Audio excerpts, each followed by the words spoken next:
What's going on? Welcome back to the channel. I thought I would preface this video with a little bit of information to give you an idea of how this video came about. Now, in my last video, I went over the new DJI Mini 2 firmware update version 01.04.0000. Now, during that flight, I experienced pixelation in my FPV and didn't know why it was occurring. So I wanted to go out the next day and do another flight to see if I can replicate that. Now, after flying around for a few minutes, I'm happy to report that nothing actually occurred, and my FPV was just fine. Now, there could have been a couple of reasons why that occurred. For one, my phone was getting hot. I was in the sun, and it could have been that the processing kind of slowed down because the phone was extremely hot. Another reason why it could have happened is that my phone, it was an old phone.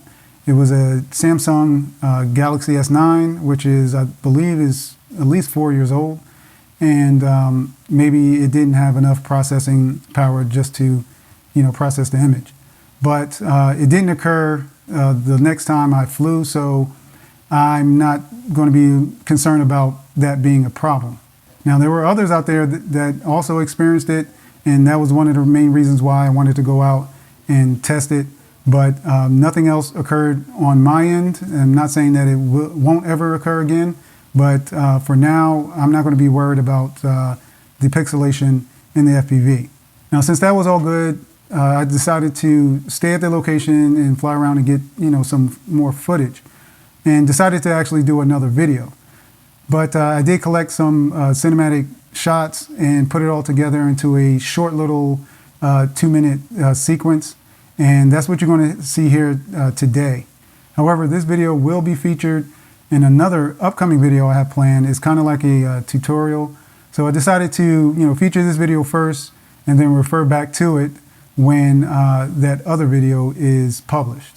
So I hope you guys stick around to the end. It's a short video. And let me know in the comments what you think. If you have any questions on how I edited the sequence, also leave those in the comments as well. If you are new to this channel and you like this type of content, be sure to hit that subscribe button and the notification bell so you don't miss any of my content. So with that said, enjoy the video.